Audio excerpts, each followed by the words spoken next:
Shalom, selamat pagi Bapak Ibu, saudara kasih dalam Tuhan. Kita bersyukur pagi hari ini kembali kita sama-sama mau bersekutu, kita mau merenungkan firman Tuhan. Sebelumnya, mari kita berdoa terlebih dahulu.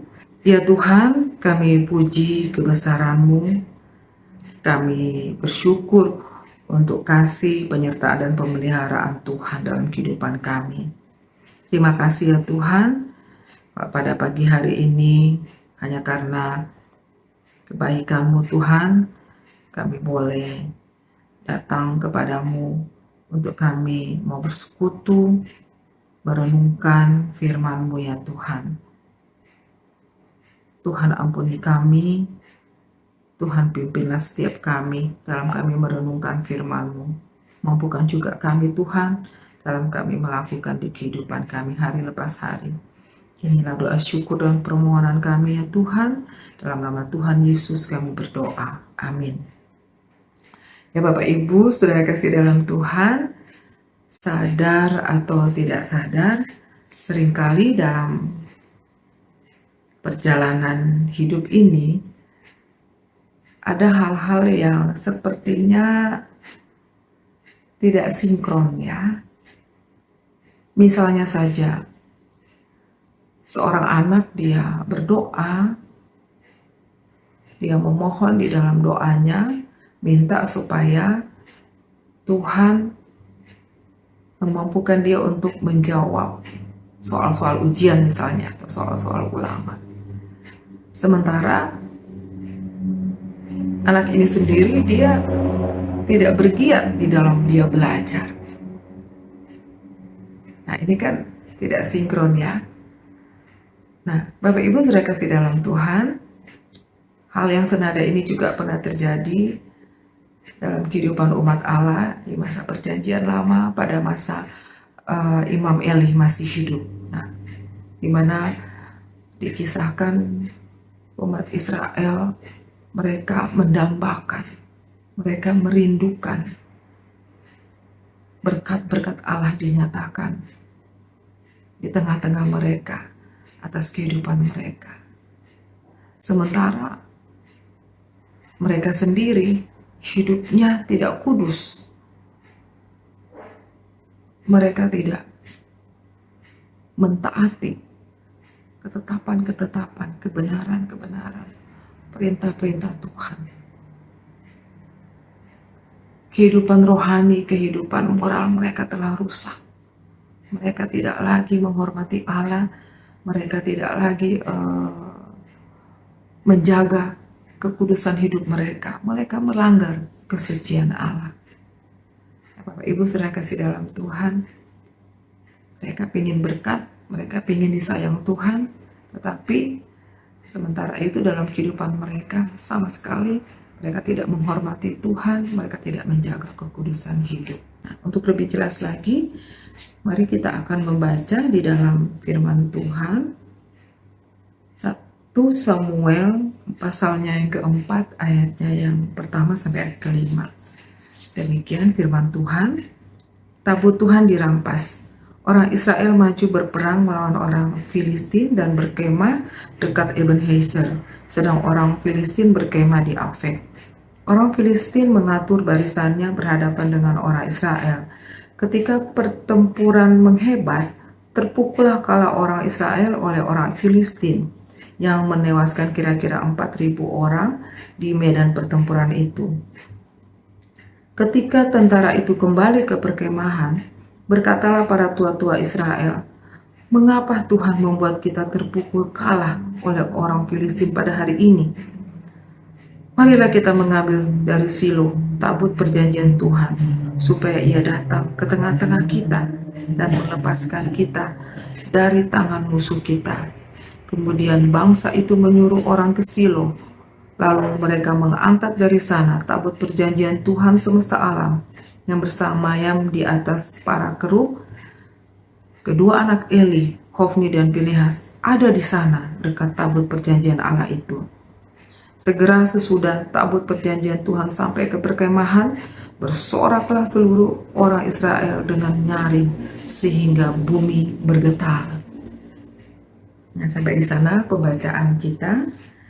Bapak Ibu sudah kasih dalam Tuhan, dalam perikop ini dikisahkan tentang orang Israel yang kalah dalam medan pertempuran, dalam peperangan melawan orang Filistin. Dan dari kekalahan itu menewaskan ada banyak orang Israel, pasukan Israel. Kurang lebih dicatat di ayatnya yang kedua 4.000 orang. Dan akibat kekalahan yang mereka alami ini, umat Israel dengan mudahnya mereka menyalahkan Allah, mereka menuduh, mereka menghakimi Allah. Allah dianggap tidak hadir di tengah-tengah mereka. Allah dianggap tidak ada di tengah-tengah umatnya.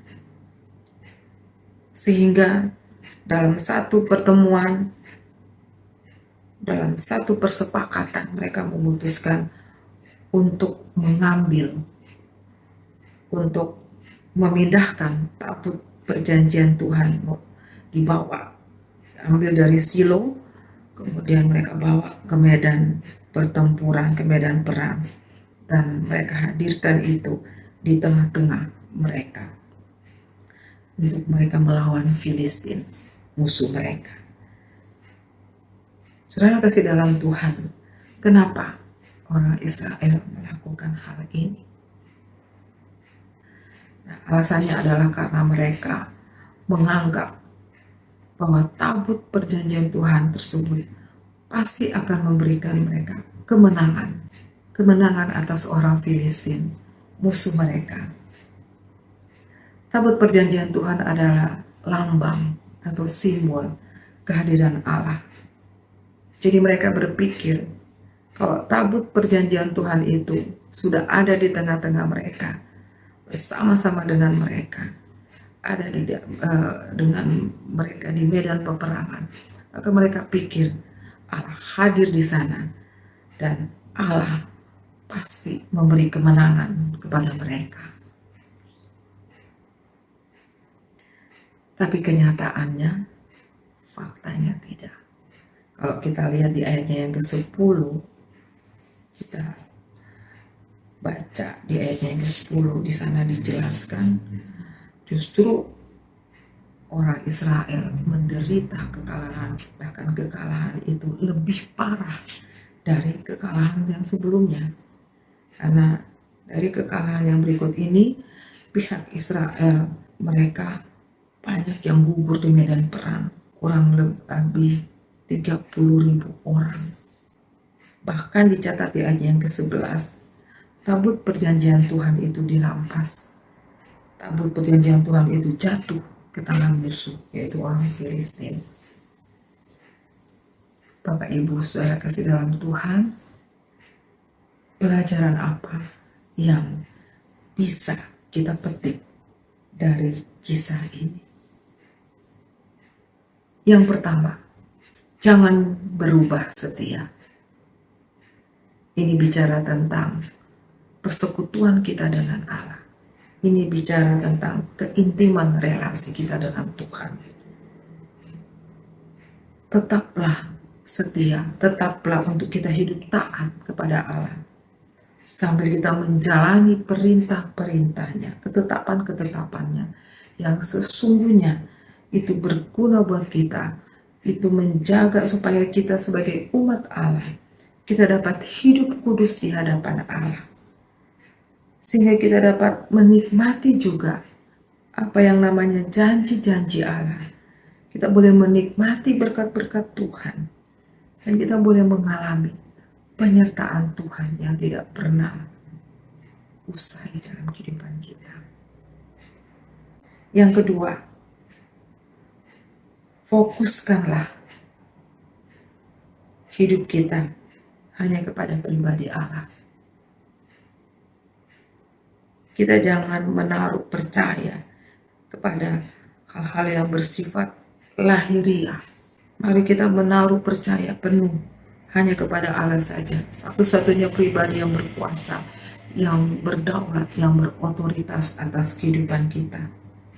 Hal ini berkaitan juga bagaimana kita memperlakukan simbol-simbol kekristenan. Jangan sampai kita jatuhnya jadinya terjebak, di mana kita memperlakukan seperti jimat, yang pada akhirnya kita tidak sungguh-sungguh lagi percaya kepada Allah. Kita mengabaikan kehadiran Allah ada di tengah-tengah kehidupan kita. Justru yang esensi, justru yang utama, itu kita abaikan. Mari kita fokus kepada pribadi Allah. Kita memusatkan kehidupan kita kepada Allah.